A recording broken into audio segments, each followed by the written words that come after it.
Hello, everyone. Welcome to Live Out Loud Wednesday with Women Empowered. Tonight's topic is going to be domestic violence awareness, and we have Miss Nikki here as our special guest. This topic is very hard to talk about with a lot of people, but it is a much needed topic to be able to be discussed amongst people. The reason for is to raise the awareness that people that are going through domestic violence or have been through domestic violence, one is to let them know that they are not alone. There is a lot of people that are currently going through it and or that have been through it. And this also can help people that have never dealt with it to be able to see some signs and to be able to get through it if they ever do go through it.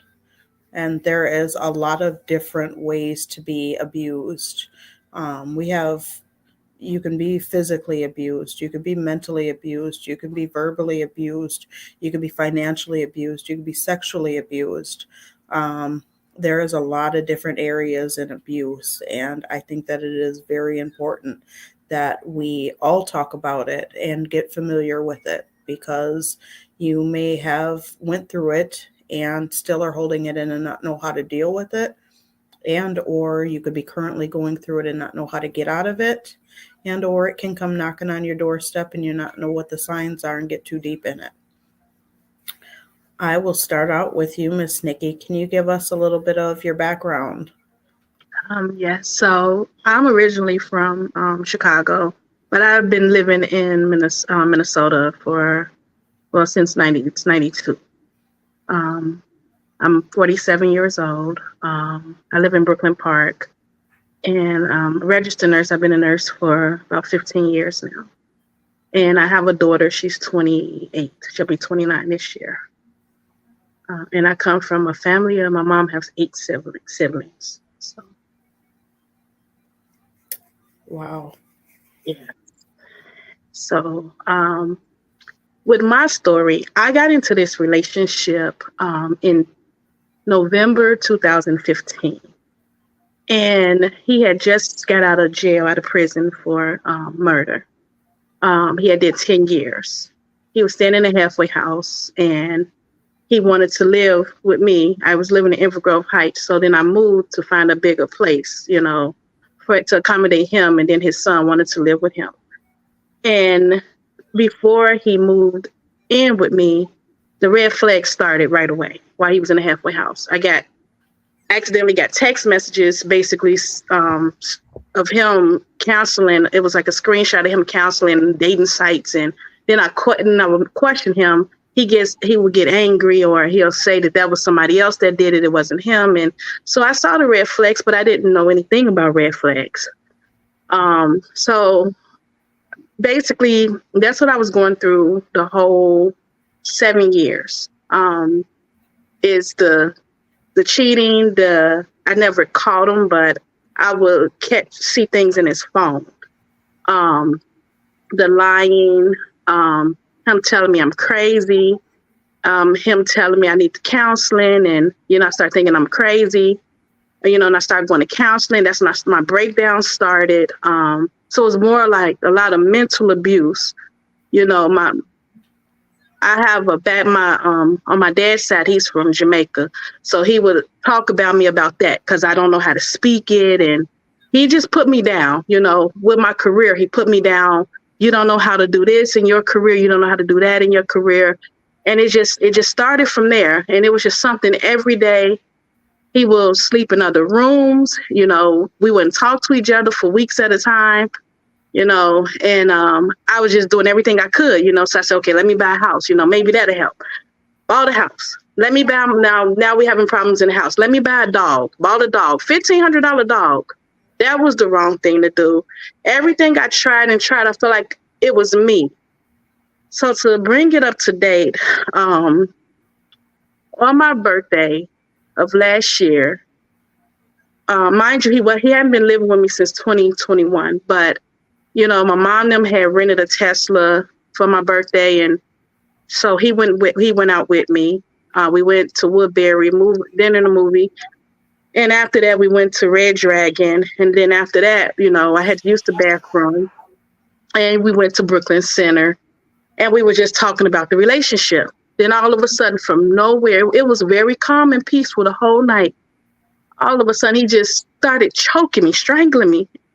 He's like, "Is this what you want? Is this what you want?" And I was just like, I think I was in shock, but I was trying to get him off of me, and it was hard to get him off of me. And I finally got him off of me. I jumped out the car. He came around the car, get back in the car. He grabbed me by my arm and swung me all the way around like a 360 turn, and just like bam, threw me up against the car. I hit the car, and he grabbed me by grabbed me with both his hands. But where his hands hit the car, it was two deep dents in that car, which I didn't know until the next day. And I pushed him off me again, and then he came back up on me again and choked me some more. And I said, "You trying to kill me?" He said, "Yeah, if that's what I got to do." And that night, I pushed him off of me again, and then he started screaming and everything. I didn't call the police the next day. I finally drove myself home, and I told my sister about it. But then the next morning, she had told my mom, because my mom was, and my daughter was here.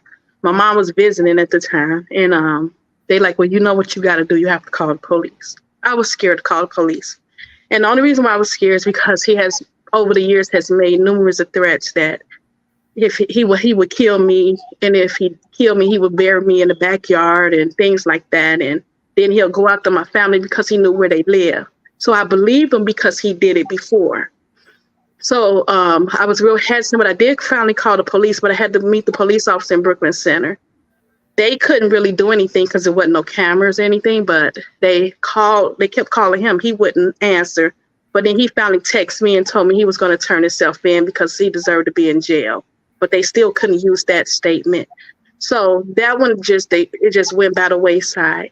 And so he left and went to Mississippi for 2 weeks. In October, he came back in October, and he called. He said he wants to be this power couple.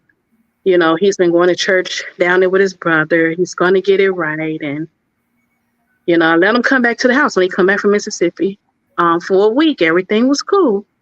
And all of a sudden, I was that Sunday, which was October the 16th, I was doing some schoolwork. And all of a sudden, he starts blasting the radio. So then I tried to call his phone because I didn't want to get up from my computer. And he didn't answer. He hung up. He picked up and hung up. And so then I came in the living room, and then he just started screaming like, "You're not going to tell me what the fuck to do, and you and this and that, and you're not the boss of me, and I'm tired of trying to listen to what you want me to do. I'm going to do what I want to do." And he's just going off, and I didn't know what was going on because we were doing good that whole week, And I remember I just asked him, I said, "What's wrong? What's going on?"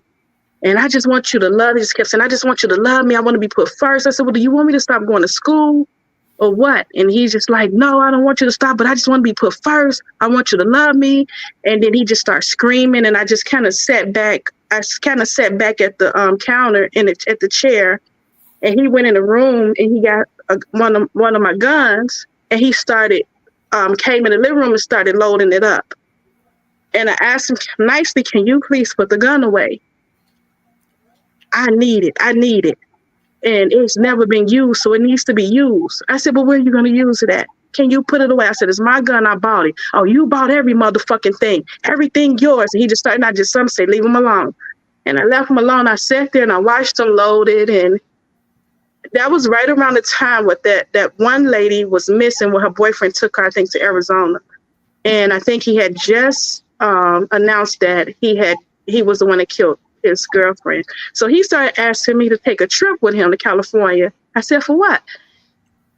"To go see a cousin." "You don't have a cousin." I said, "I can't go. I have to work and I have clinicals." And he started cursing. He got angry.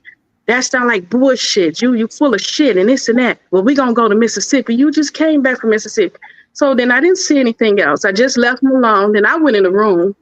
I was scared to call the police that day. I don't know why, but earlier that day I was scared to call the police.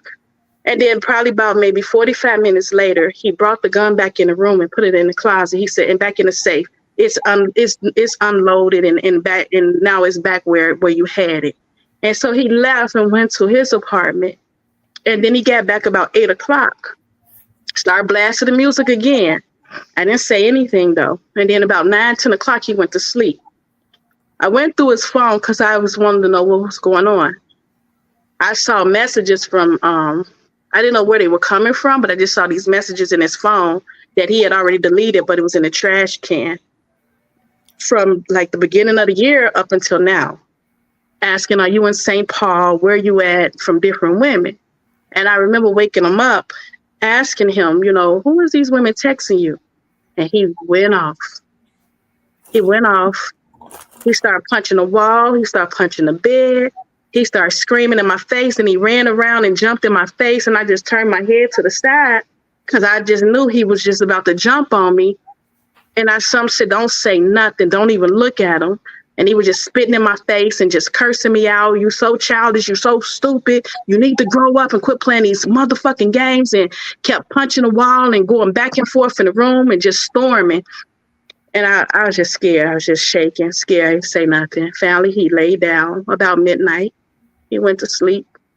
And then I laid there in the living room till about 1, 2 o'clock. I fell asleep, but I woke up at 4. And then I remember Googling the phone numbers. Each phone number I Googled take you to escort sites. I didn't say nothing. I didn't wake him up. I was just sitting in the living room shaking. And the only reason why I was so scared because he had a sister that died from AIDS, 2 sisters. He had a brother that died from AIDS. That brother was bisexual. And he had a brother-in-law that died from AIDS. So, and then his niece was just diagnosed with AIDS, with full-blown AIDS. Wasn't HIV, it was AIDS at 26. And so I was scared. I was just sitting on the couch shaking. I remember it was like 4 a.m. About 4:30, he came. And he came to the refrigerator, and I said, John, do you know that those numbers are from escort sites? And he escalated again. And some said, just go in the room. At the time, I got 2 guns. They were still in the box. Grab the guns and just leave. I went in the room, grabbed both of the boxes, and I came in the kitchen to get my coat. And right when I was going to go downstairs, he grabbed the gun out my hand. And I just ran out the door and called 911. And I remember driving down the street, and I sat in a cul-de-sac until the police came. And then they finally came, and I didn't know that there was a car parked behind me, but it was like 6 or 7 cars. And the officer was talking to me from the car, getting my statement. Then all of a sudden, he just ran down to the house. I didn't know what was going on, so I kind of put the car in reverse on accident and backed into the police car and all that stuff. But they were all down at the house. And basically, he came out the house with the gun because it's on the Ring video and with the bullets. But then when he saw the police out there, because they didn't have any lights on, he came back in the house. So on the Ring video, I just basically, they were telling him to come back out the house. So he was refusing. So he finally came back out, but then he was refusing to allow them to arrest him and all of that. And then they pulled out the tasers. And so then he finally got arrested, and they put him in a car. And then I had to come to the house and show them the video and show them the gun and all of that stuff. And so basically, he threatened to shoot me and a dog earlier that day. And I was explaining to them that I was scared to call the police earlier that day. But when he came out the house, the bullets were still on him. He brought the gun back in, but the bullets were still on him. So he got charged with the threat, terroristic threat, the gun charge because he's a felon, and he bailed himself out. A week later, that was on Monday, October the 17th. He was out by that Friday. So Friday, I was just from place to place, scared, in a safe house over South. That was with Pam White because Lisa Clemens and all of them had reached out to me. They put me in a safe house. And then I remember flying to Virginia, stayed there for a while. I flew back here, and I was staying at a friend's house. I remember I going to Holly's Winston's house, too, because he lived in Brooklyn Park, and he was running for mayor at the time. And his wife opened the door, and they were trying to help me and everything to prevent him from getting bailing out, and they tried their best to get a hold of Keith Ellison, and but they couldn't, and he had already bailed himself out. And yeah, I don't know. I don't know. I don't know. So where are you at right now? Are you safe now? I'm safe. I got cameras in my garage. I got cameras on the front of the house. I have floodlights on the side of the house. And so my family, everybody is connected to all the cameras. So even if I'm asleep at night, they're watching. My brothers and them, they stay up at night, so they watch while I'm asleep at night. He did plead guilty. So they were calling. So what happened was we were supposed to have a trial in February. They kept calling. The courts kept calling. I was scared, and I started blaming myself. I started blaming myself, and I think I went into a panic mode. So I got stuck there. That's what everything was said and done. Basically, my brain was stuck in panic mode. My heart rate was 180. I was in and out the hospital every other day, and they couldn't understand what was going on. My troponins were elevated, meaning that I was starting a heart attack every time. My heart rate, my heart was just constantly racing, and they just kept sending me home, kept sending me home. I didn't sleep for 6 weeks. I didn't eat for 6 weeks. I lost a lot of weight. Then I wound up on the mental health unit because I tried to commit suicide because I felt like I caused everything. And I was scared to testify, but the courts kept calling me. They was knocking on my doors, trying to serve me papers, and I just got scared. Because when he went to jail the first time in 2006, when he got out, he said that he was planning on killing his kid's mom and his best friend because they testified against him back then. So I was scared. I was scared. And I thought it was my fault. And I blamed myself, and I just didn't want to live no more. But you know it wasn't your fault, right? I'm starting to realize it now, yes.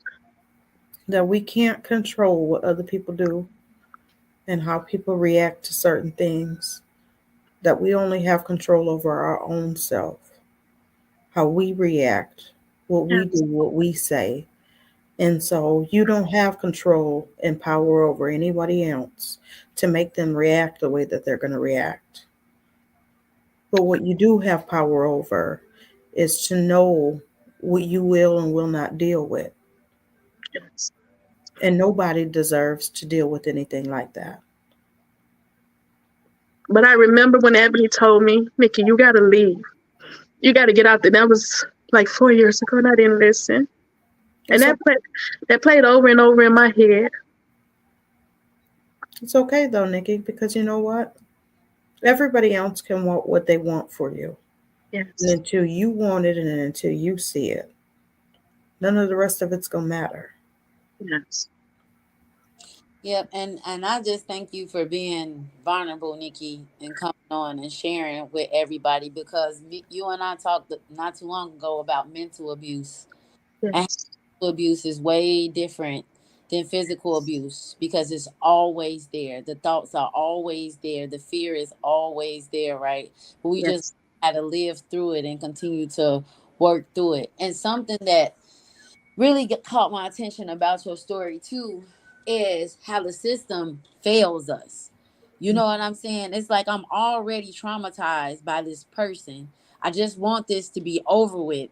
And instead of them helping you, right, they put more pressure on you. Well, you got to testify. You got to do this. You got to do that. Like, first of all, y'all put a person in jail and give them a bond so they can bond out and come and continue to torment me. A person that has already committed crimes like this Right. before. And then now you got this person, do your job. Don't come to me asking me to come get on the stand to do your job for you. I did my part. I called you because I needed help. And I go to bat. I'm in rooms all the time with boards and council people talking about this because it does not help victim survivors. It does not help us. It does not. It makes us not want to call the police, and that's what ends up having us dead because Yes.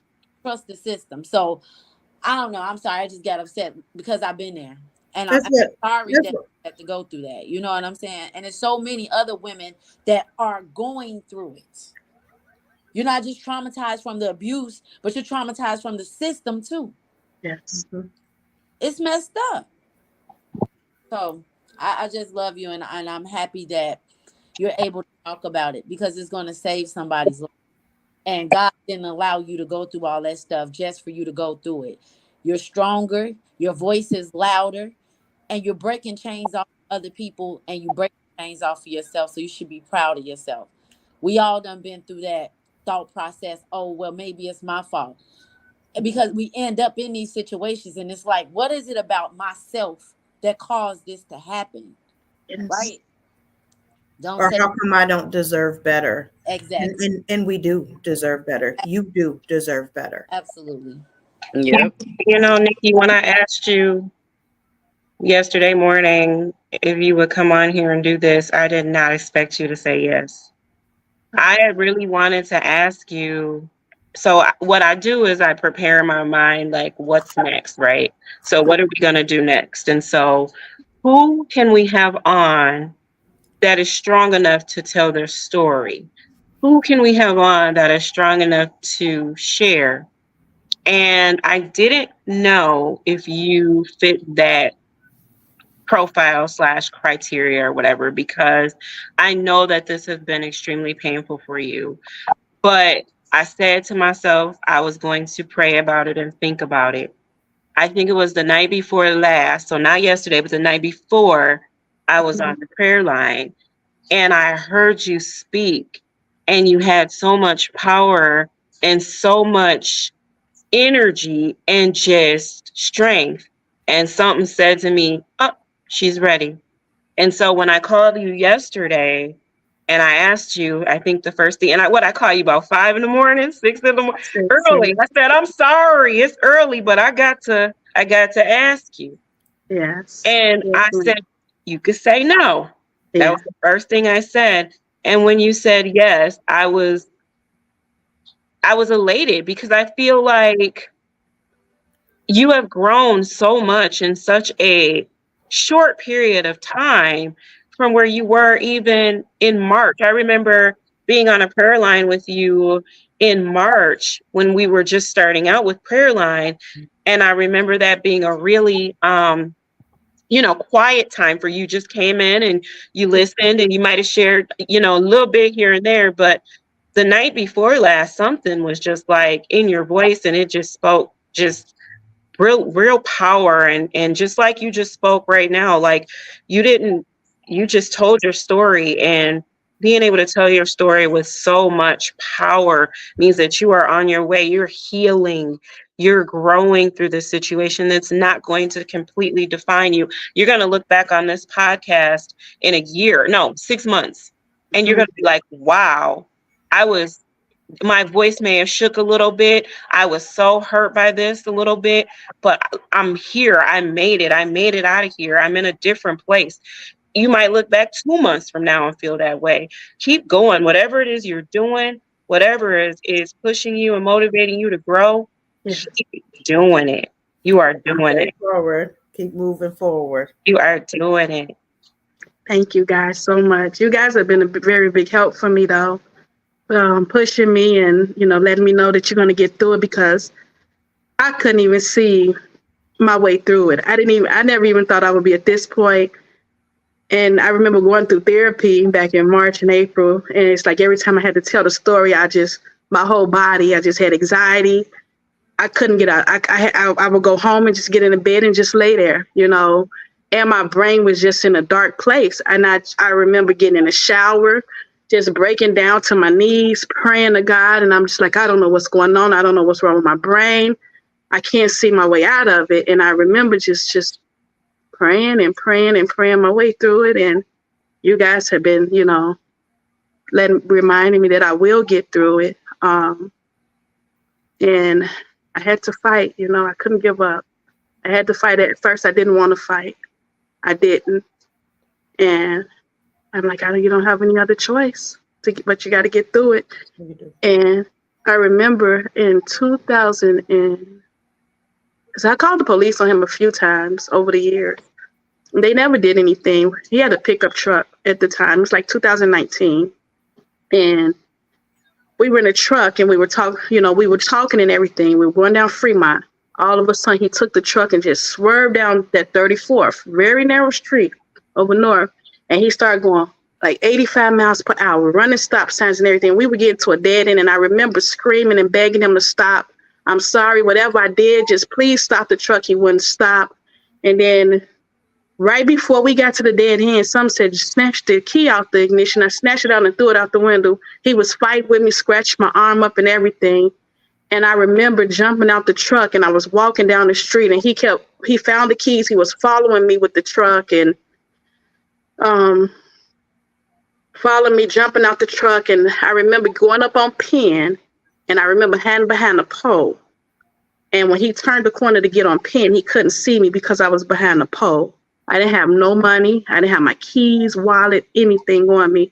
And I asked the bus driver when he came, can I get on the bus? I don't have nothing. I explained to him what happened.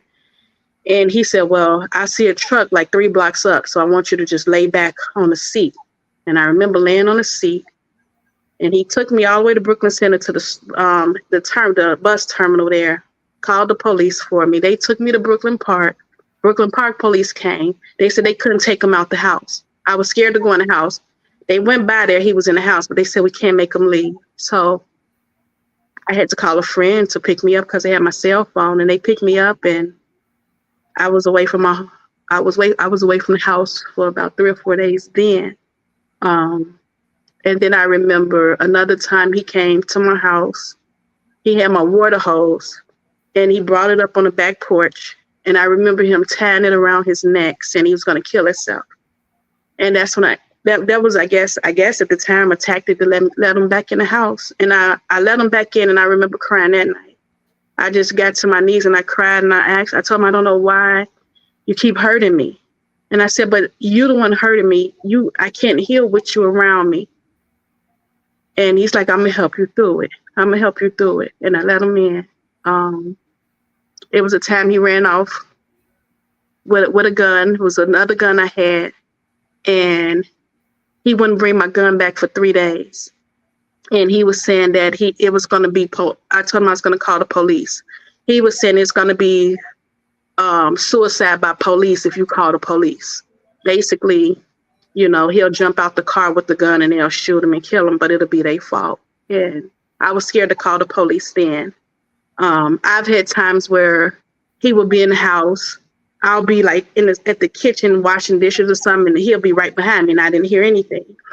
And when I turn around, I jump, and then he'll make it seem like it's something that I did. It was my fault. And it'll be times where he'll have a switchblade knife, and he'll just, flick it out in front of me when I turn around and I jump and scream or something like that. But then he make it seem like it's me, something that I'm doing wrong, And I remember my therapist was just telling me, he was grooming you all those years to be afraid of him, to instill fear and all of that. And I think that's what happened when I got in, basically when everything just kind of took a toll on me. I want to go back and say to you, Nikki, we appreciate you for thanking us for being here for you, but it wasn't us. You can't give us the glory for that. You got to give yourself the glory for that because you showed up. You made sure that you were there. You participated in anything that we said that we would like for you to join or accompany us on. And so we couldn't make you do any of that. You did all of that on your own. And so for all of the support that you've received, it's because you've shown up. And so I want to thank you. I'm going to even go a step above. That glory goes to God. Yeah. Because God is what brought you through what it was that you came through to get to, like Davina said, that's all you. Yeah. And he gave you the strength, and he put support in your path. And it was up to you to utilize the tools that he gave you. Amen. Amen. Yes, ma'am. I have to ask, because this is all still so fresh for you. Mm-hmm. It's not a situation that's been, what has it been? Maybe you said it was a year, pretty much this October will be a year. Yes.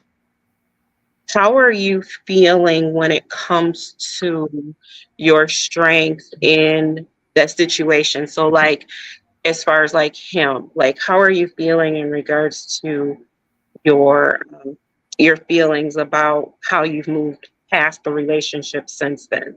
Like, are you confident in yourself? Where are you at with that level of development for yourself? I know back in when I got out the hospital in March, it was hard because he was constantly in my dreams. I was missing him. I wanted to reach out to him. And I remember he did call me in April, though. And when he called me, it was like 6:53 in the morning. I answered the phone because I didn't know the phone number that he was calling me from. And he was being very demanding and forceful. And I just hung up. And I remember reporting it to the police. And they did arrest him again. So around that time when I was missing him and everything, but when I got that call, that fear came up in me again. And so I think that kind of helped me not want to be with him because I can't be with somebody that I'm fearful of. So March and April I was in a really dark place as far as like wanting him and missing him and, telling myself that he can get better if he gets help. But right now, um, I don't miss him. I feel at peace that I don't have to go through none of the manipulation, the gaslighting, or anything like that. But as far as with this, just the healing part, because I still have to heal from that relationship. And like I was saying on the prayer line the other night, I got to heal from the person that I created him to be in my mind, not the person, not who he really was. So I fell in love with who I created, who I thought he was. And I think that's where I'm at right now. That's powerful. I like exactly. I love that. And that goes both ways too, not just because of the person that you created him to be is why you fall in love, but also that big person that you put him in your mind to be that can end you, that can end your life, right? That's something too, because at the end of the day, God has his hand on you, and can nobody do nothing to you unless God allows them to, right? And I know how that goes. Like, you've been through so much, you've seen so much, they've implanted so much in your mind. They seem like they are God for a minute. It's like, man, they can touch me, they can do what they want to do, they have power, I'm powerless. But at the end of the day, we have to heal and come to that place where we're like, no, you don't have this power over me, you don't have this control over me, I don't have to fear you, I don't have to be, because at the end of the day, God has his hands on me and God has the final say so. And I know that's easier said than done, because I'm still healing in that way too, Nikki. So I'm here with you, sis. Like, honestly, you know what I'm saying? Because that mental is something that's strong, but nothing's too big for God. And as time goes, your wounds will heal, Yeah. But we have to remember who's in control and who got you. Because just like we create them to be this great thing, we Yeah. also create them to be this other thing Yeah. that has rule over our life. And so we have to get a hold on that too. So we in it together, sis, honestly. Thank you. Thank you. And just know you ain't all ever gonna be all the way healed. Yeah. Like that's like saying that if you're all the way healed, you know everything. Like Mm. we always gonna be in a position to where we can use some learning, and we always gonna be in a position where we can use some healing. And so don't think that you need to get there anytime soon or any on anybody else's time. You take your time in your healing process. Only you know what you need when it comes down to your healing. Yes.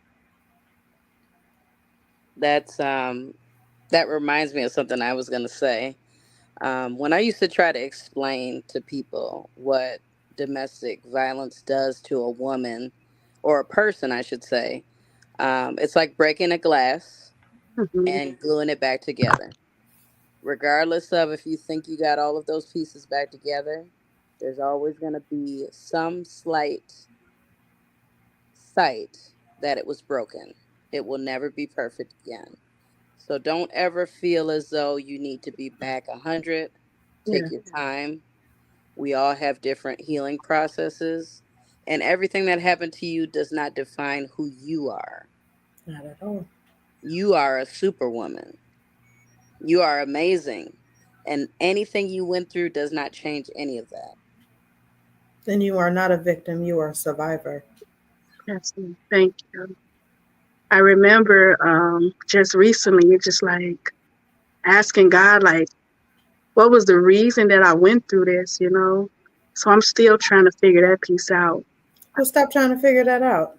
Yeah. That reason was just for this, Nikki, for you to be able to tell somebody your story so Yep. that they can catch those warning signs early. Because, at the end of the day, we are all here on his time and for his purpose.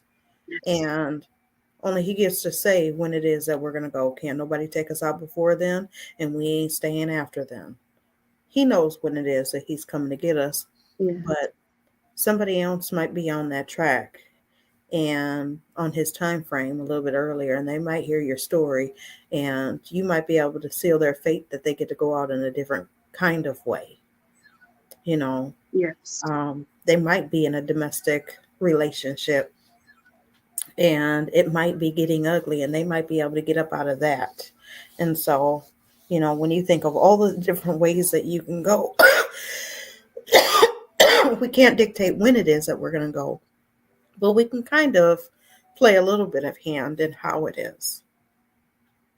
Yeah, because I remember when I got out of surgery on March the 20th of this year, and I remember right before I went to surgery, the doctor said, we don't know if you hit your jugular vein or not, but, it's a possibility you could be paralyzed. And I remember, and I went to sleep right after that. And I remember when I woke up, and I woke up in a recovery room, and the nurse said everything went fine. And all we had to do was just clean it up and suture back up. And I remember right there, and I said, God have something for me to do. He do. Because I made it through. And you're doing it right now as you telling people what it is that you've been through. Yeah. And what it is that it causes. Because, we always talk about what it is that somebody else done did to us. Yes. Mentally and or physically, but we don't talk about the aftermath of that. Yes. And how it is that others can perceive that might not have known. Somebody can walk into your life after the fact of the relationship is over and you survived that. Now he's gone, but you're still healing and you still have some parts of you that is broken. And so for you to just, have some triggers or some breakdowns and stuff, one that don't know you could think of like, oh, she crazy, or oh, she's Yeah. weak. And no, that's not how we should look at each other.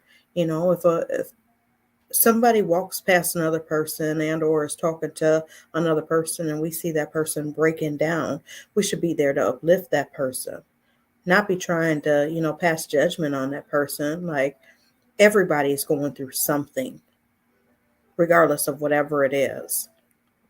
But you should never feel bad for you breaking down. You should never feel ashamed for you breaking down. That actually is part of your healing too, Nikki. So cry, let it out. Talk about it, let it out. Break down. You are a woman first and foremost. You are able to be able to be vulnerable. But even for men, like, we're humans. We're built off of emotion. If you feel like breaking down, break down, let it out. It's better to let it out than keep it in. Yes. Thank you.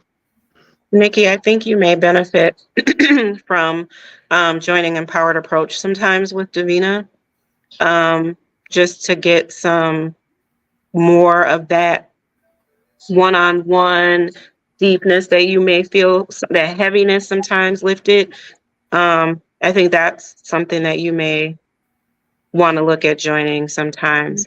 And I would love for you to join Empowered Approach. I be thinking about it too. Then I be scared, and then I'm I gonna say, start okay, I'm gonna calling you call. now. Then I be scared. Don't be I'm gonna start scared. calling you. You don't have to call me. I'm gonna start calling you like, hey, what's going on? You know, Nikki, you and I, so you got into this abusive relationship in 2015, right? Yes. You were not in an abusive relationship prior to this, right? No. Do you know that our souls aligned? Do you know that you handed me your keys when you moved out of Parkview? I And remember that. Yes. you know that I was being abused at that time, I Nikki? didn't know. But to know now, and you know that our souls aligned way before we even were supposed to know one another. We swapped hands and I swapped keys. So from one woman that was going through being abused at that time, and you are a woman who had never even, you were just entering in it, and I was about to come up out of it. And then look how we full circle. I don't even know how we connected, but God does things, right? And I feel like you've been in my life since you called. I don't even know where you called me came from, but it wasn't from that meeting. It wasn't like we talked at all in that exchange. So I'm very grateful to be able to be here with you. What is it, 8 years later, 9 years later almost Yes. now? Yeah. um it's this is amazing, and I can't wait to see where you go and how you grow and just where you take off from, because you are just, I see it, like I said months ago, a few years back when we met for coffee. Like, you're just in a really good place. And again, just, we're here to support you. Like I said, Empowered Approach, you're on prayer line pretty much every day, on either one or the other. You're on there. You come into events, you're coming outside, like you're coming out on podcasts with us. Like, you're just blossoming, and keep doing that, keep growing, keep elevating. Thank And don't you. ever let anybody dim your tender soul because you are such a tender soul. Yeah. And I love that about you. So do not let anybody steal that, dim that, or take that away, okay? You Okay. always just be you. Thank And you. best is yet to come, Nikki. You don't even know. Your You don't. days is still ahead of you. You ain't even seen it yet. Like it only gets better. Thank you. And too, Nikki, you know what you do got? The superpower you have now is now you see what it walk and look like. And so as soon as that red light come on, you Yeah. you know now to say, nope, sorry, I'm out, and be Abort, gone. abort, abort, abort. You have now a superpower that nobody else knows what your superpower is, and they cannot tap into it, nobody but you. As Yeah. soon as you see a certain sign, Yes. like, pew, I'm out of here. All Like, right. Right now, I'm scared of men right now. So, don't let you be scared of men, because there's some good men out here. So yeah. don't let that scare you off. You just now when your gut is telling you something, to listen to it. Yep. When things aren't right and somebody isn't building you, gotta go. Yeah. Yeah. That must be my question to you, Nikki. What would be one takeaway, if there is a woman who may be in the beginning stages of dating someone, or even just starting to date, and they need to know what to look out for? What would be a takeaway you would want them to know? Yes. If they start telling you, oh, I love you, I pray for you, you the woman of my life, and they want to hurry up and move in with you, if they rushing everything, that's a red flag right there. And Man, that's what I missed Yep. when they moving so fast within 3-4 months. They moving really fast. That's a red flag. Yeah, I can agree with that. seal the deal before you figure out who they really is. They Yeah. try to hurry up, get in real quick before they side. Because I can't hold this monster inside this I can't costume hold too this man long. too long. Yep. So I gotta get in That's the the house Jekyll and today. Hyde. Right, the Jekyll and Hyde. Yeah. I mean, and then I saw it like with how he would react with people on the street and stuff, but it never came out towards me until last year. Is when he started lashing out at me. Well, when you see it, even when somebody is doing it to others, they will do it to you too. That part. That So part. That And part. And his kid's mom did tell me in 25th, what 25th was it 2015, 2016, 2016 when I was moving out in Emerald Grove Heights. She said he's gonna do to you what he did to me. And me, and when I think about it now, I felt like I was being so arrogant, like no, it was not gonna happen to me. There was an arrogance there. And I didn't listen. And Mhm. I remember I was telling my therapist about it, and she was just like, yeah, when women tell us something, we don't listen to the other woman and we look down on the other woman, or we think it's the other woman's fault, and we believe that man. And over the years, I started learning, like through his family, his nieces started reaching out to me, telling me, yeah, you know, he shot his first kid's mom in the leg, but he didn't get in trouble for that because she didn't tell the police. His other kid's mom, he kicked her in the stomach when she was pregnant, made the baby shift. He poured Mm. a hot pan of rice over her head. He broke a mirror in the house and she told me he drug her through the mirror, through the glass, and yeah. And just it's just so much that I learned within the last 2 years. So let me ask you something. Has he ever like held himself accountable for anything that he's done? No, Like, he say, "Look what you like made me do. You see what you made me do." that's a man that can't hold himself accountable is a problem for me. And at our age, if you ain't never did nothing wrong in a relationship, you ain't never made no mistakes. That's a Right. red flag. Everybody's lying on you. Right. Like, come Everybody, on now. even the Yeah. mama. Yes. That's Yep. a And I remember his sister, may God, may her soul rest in peace. But I remember she told me in 2017 that he told her that I'm just gonna go back to being the way I used to be. And she said, "Don't do Nikki like that." And I remember asking him about it. He said, "No, they just lying on me. They hate me. They never liked me." He told me his kid's mom was lying on him. His family don't deal with him at all, but But you know what? He wasn't lying when he said that they was lying. Because you want to know the truth of that? He had never changed to begin with. He was always who he used to be. yes, yes. So he didn't lie to you then. Yes. That's just like when you apply for a job, they checking them Yes. when we meet these men. Check the references. The family don't mess with them. The past exes don't mess with them. It's a Mm-hmm. reason. And There is a reason. I was believing him though, because he lost his mom at 16, and he moved here, and they treated him wrong according to him. And but when you talk to the other women he's been with, that was his story. Ever since he was 16, that was his story. Oh, and then the one thing I did find out last year, his kid's mom, they he set her up to be raped by one of his friends. I God. just found that out. Yeah, he took her over Hmm. to a friend's house and he left her over there, and the guy raped her, but I think he got paid for that. But it was Oh, a rape, but she never, yeah. So, his niece had reached out to me, and she said, I had been scared over the years, but I don't know if you're going to say something to him or not. And I said, I won't say anything, because I hadn't been, I would tell my family or my friends, and everybody would think I'm crazy because he's so nice in front of everybody. But nobody knew what was going on behind closed doors. So when I talked to her for the first time, she said, "Oh, we know who he is. You're not crazy. You're not tripping." And every week she would send me, "You don't want to end up like this. This girl got killed by her boyfriend. This girl." So every week, in 2021, 2022, she would just text me and call me and tell me to get away also. Because we know who he is. He's a monster. And you know what I think though?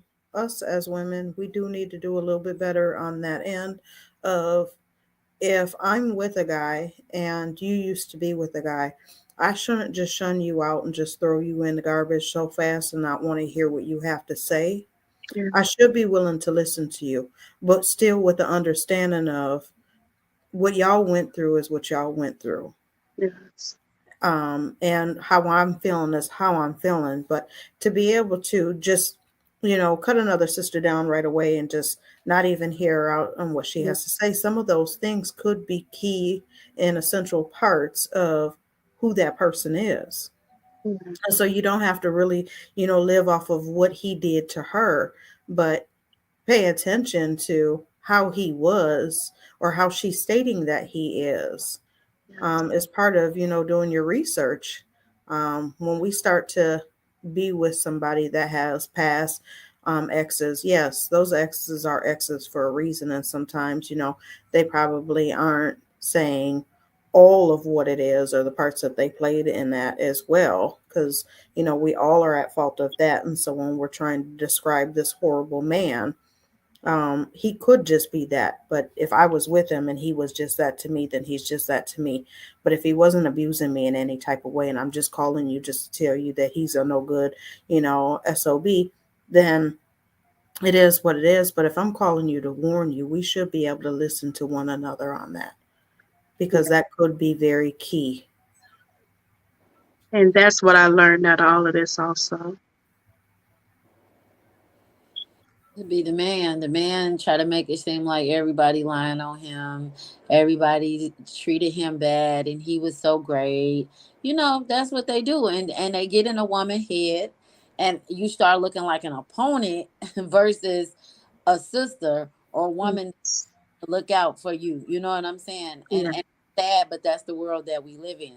Somebody started dating your ex, they don't know anything about you, but everything that comes out your mouth is now invalid, and everything that come out that man mouth is the facts. Yeah. Um, And two, it highlights that man. Some men love for two women to be wrestling over him. absolutely. Like, I ain't entertaining that. She gonna be my home girl. We gonna go and kick Oh, it. he's my ex, sweetie. Yeah, we going to kick it. We gonna have us a drink or something. We doing something together. I'm good. I have no reason to make you my enemy. Right, Yes. right. So But we got to normalize that. we do. Yep. True. We're Because sisters. We're supposed to always uplift one another. absolutely. Yes. Because And to help with the healing process, because if I'm the new and you're the ex, you might just be going through your healing process and you might just need somebody to help you heal. He Yes. might have did you wrong, and I'm in a different space with him, but I should be able to be there to help you heal and get over that. Yes. When she found out all of this, she did. We talked and she cried and she said, Nikki, I still have nightmares. And that's been since he got locked up in 2006. She said when I knew he was getting out of jail, she was scared. And she went and got a restraining order. Um, I found out she got a restraining order probably about a year and a half ago because he was harassing her. So I don't know if he really was trying to kill her. I don't know, but he was plotting when he got out. He said he was plotting. But she said she was having nightmares and everything. But she cried. She cried on the phone. She said, Nikki, I used to pray for you all the time. She said, I didn't know. She said, I used to tell God, I don't know how she's laying up with him over there this whole time. So And a person that don't care about themselves, they can't care about you. And I had this just like if they don't love themselves, how do you expect them to love you? And how a person don't love themselves is how they treat themselves. They don't care about spending their life in jail. They don't care about using drugs, getting drunk, having any ambitions or being about anything in life. You know what I mean? Like that just lets you know like this person don't value their own life. Why would they value mine? You know what I mean? And we have to I don't know who said, I think it was maybe Davina. Somebody said it like we have to do a better job at that. Now I'm a firm believer in change because I know the 360 that my life done took. So I always, always, always believe that anybody can change. But what your mouth say and what your actions do is critical that they add up, especially when you got a shaky past, right? If I know you to be something that you used to be, or you used to be something, I can believe you can be different than that, but your action's gonna have to show me that, right? Because yeah, your mouth can say a whole lot. And that's just like as women, we are empaths. We want to believe the best for people. We're nurturers, right? We think about ourselves. Everybody ain't us though. And everybody don't move like we move and don't care like we care. So, we have to look at that's a big red flag. If a person don't have no ambitions for themselves, if they mistreat their own body, if they don't care about their own well-being, how can we honestly expect for them to care about us? No matter how much they say, oh, I love you, I'm nothing without you, I die without you, you will die with me too. Yeah. you will kill me. You understand? I don't need that type of love. That type of what that ain't even love. I don't know what that is. I don't need it. It ain't love. None of us need it, but I think it's something that we have to be mindful of. And it took me to get this many years old to even think about that, because I used to think it was cute. Somebody out in the street knock somebody out. He don't care if this person pull out a gun and shoot him. Yeah. Somebody, selling drugs all day, like they get locked up, go to jail. They don't care. They Yeah. value is in how much money they made. They don't care about they self. They care about the dollar amount. It Yeah. took all these many years to really think about that. Like, and if a person would throw their life away, they would throw ours away too. Honestly. It's You true. would just be a casualty to it. Yes. Yeah. And, Can the and that, church say amen? Amen. amen. And that's all he talked about the whole time is murder, murder. He it's like he was itching to kill somebody. He was itching to kill somebody. And that day on like that Sunday, October the 16th, he's like, it don't matter. I don't like guns anyway. I like knives because I want to see the blood squirting all over and this and that. Because I guess when he killed that guy in 2006, he left the scene and he came back with the little toothpick knife or whatever they call them things. A little knife is a little skinny knife, and he went up behind him and hit him in the neck. And the guy bled to death and died. And they said he had blood all over him. His family and his kid's mom said he had blood all over him. And I remember when he claims that he doesn't remember the story. He don't remember what happened. But he said he remembered driving in a car and he looked over. It was like somebody sitting in a seat, like a spirit or something sitting in the next seat with him. I don't know. It's just weird. It sounds demonic. You know what I'm Yeah, It sounds very demonic to me, okay? yeah, yeah, Because I believe that happens to people too, yeah, But yeah, they have to deal with what they done, Mm-hmm. especially when you do something to that extent. Yeah. Because should nobody be out here trying to take anybody else's life? That is God for him to be able to judge and whatever it is that he sees fit on somebody. Shouldn't nobody else be out here playing as if they is him? yeah, Right. yeah. Amen. Amen. But thank God he pulled you out and pulled you through, and you got a story to share and tell other people. And He gave you a voice. you're going to save somebody, and your strength and your faith. And it brought you through something that you probably thought you could have never survived. And I always say that to people too. Don't let nobody ever make you feel bad about what you've been through, Nikki, because what you've been through would have killed somebody else. It's somebody else that would have been like, you know what, this is just too much. You know Mm-hmm. what I'm saying? So be proud of yourself. The world has its outlooks on things. You don't do this, you don't tell, you do what you need to do to save your life, because the next person gonna do what they need to do to save theirs. Point, Yes. period. And I'm proud. And and too, Nikki, it could be anything. It could be somebody is watching this and they in a position to be able to change some laws, and they heard the fact that you feel as if the police didn't help. They don't. And and that they need to know that too. Yes, That in any certain situations, laws need to be able to be changed. yes. Um, So, so Amy. I know Oh, did sorry. plead, he did plead guilty though, but he go back November the 1st for sentencing. But there's a tactic to that because now he's putting himself at the mercy of the judge to give him a lesser sentence. But And you just show up. I have to write a victim impact statement. I don't. It's no trial no more because he pled guilty. He didn't take the plea. He pled guilty. So I don't even have to go to the sentencing or speak or anything. Just write a victim impact statement. But the probation office is supposed to call me a couple of days before November the 1st I would to start. ask. I would start writing that now, though, Nikki. I was going to start this weekend. I talked to the advocate today, and I'm going to write it this weekend because she asked me about it. And then she let me know that the probation officer is going to call me a few days before to ask me how much time do I think he should get, because they're going to get that to the judge also. And she said, just tell him everything that you told me, let him know.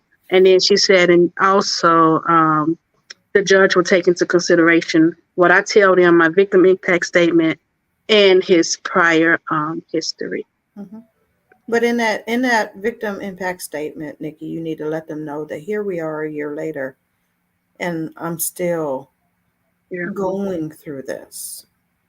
That this has not just affected me for a month until he was out of my life. This didn't affect me just 6 months, and now the wind has blown and it's over. No, to the extent of what it is, like that's a huge extent for you to have cameras in your house and for people to be looking out for you and all of that. You get what I'm saying? Like that's not normal day-to-day life. Yeah. No, that's somebody that has been through something. And so it's not just because the relationship is done and he might not be, back in your face or seeing you on a daily basis, but that this is causing other things. Yes. And even so, of with the whole your doctor situation, this has caused that as well. Yep.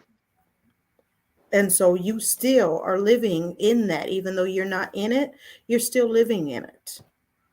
So I'm And gonna make a suggestion that you connect with you on Empowered Approach so that you can help you maybe even write it. yes, Mm. Thank you. and I It's will do just a suggestion. yes. That sounds good. Thank Because you. you still are affected by this, and God knows how long you're going to really be affected by it. It may take years for you to fully like get to the extent to where it's no longer affecting you. You'll never be healed from it, but how long will it affect you? Yeah. Because I still have breakdowns probably every other day. Hmm. I went back to work. I've been back to work for maybe about 5 weeks now, but I'm still jumpy. One of my managers came in and she was behind me and I jumped. So I'm still jumpy. I'm still jumpy. Um,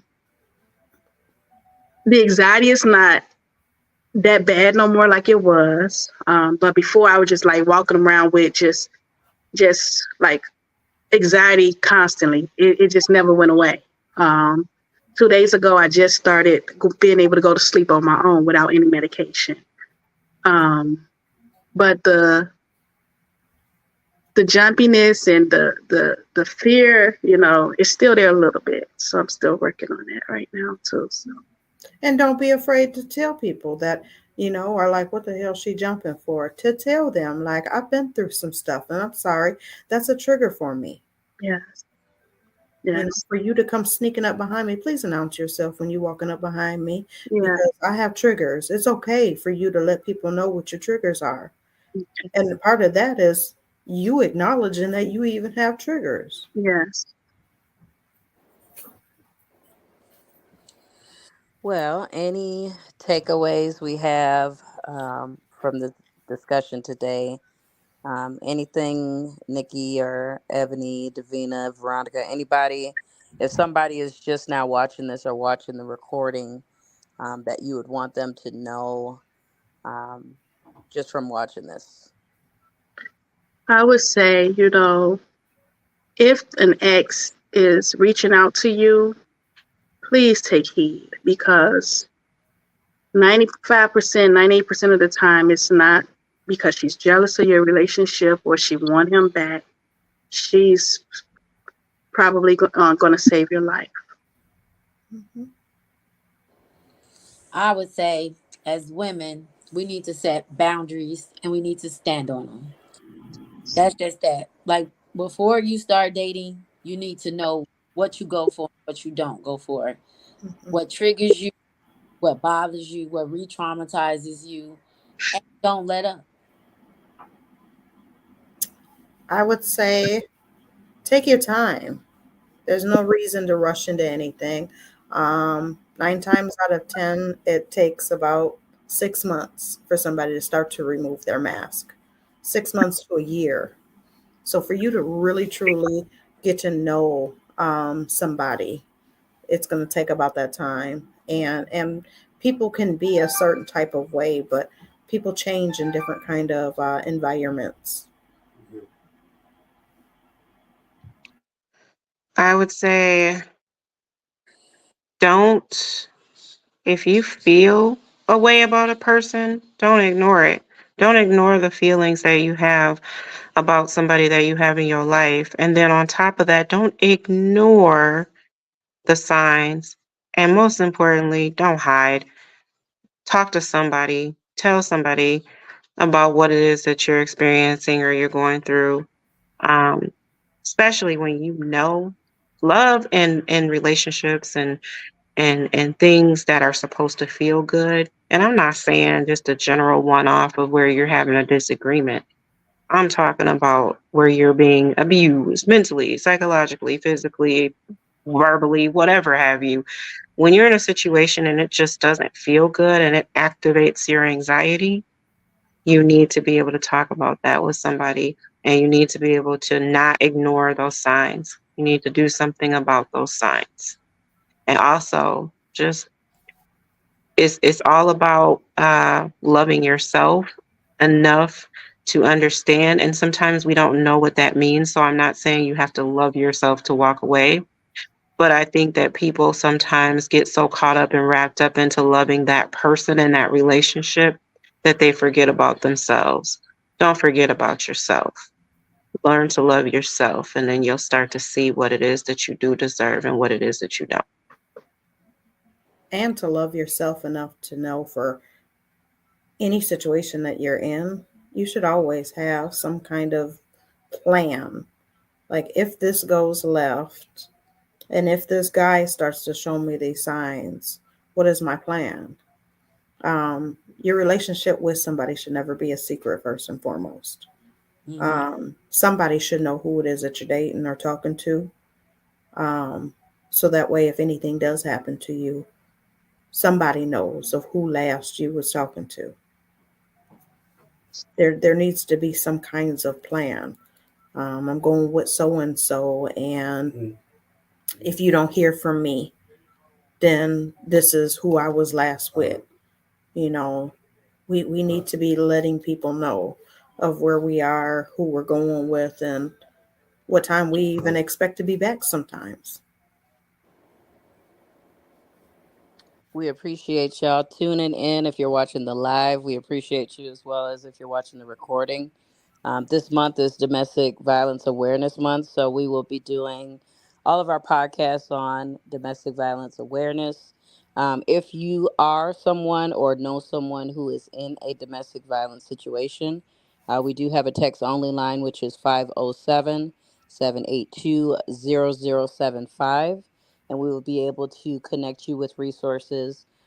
We do have a lot of resources with domestic violence shelters and safety plans that we can help you arrange. So please reach out to us. We are all definitely available. Yes. Thank you, everybody, for joining us. And I think our next podcast is next week, right? Yep. Yes. Same bad time, same bad place. Thank you guys. Thank you for having me. Thank you for coming, Nikki. We Yep. really Yeah. appreciate you and we love you. I love you Thank guys too. you. Love Have a you. good Love night. you too. Good night. Bye. Bye Bye. bye.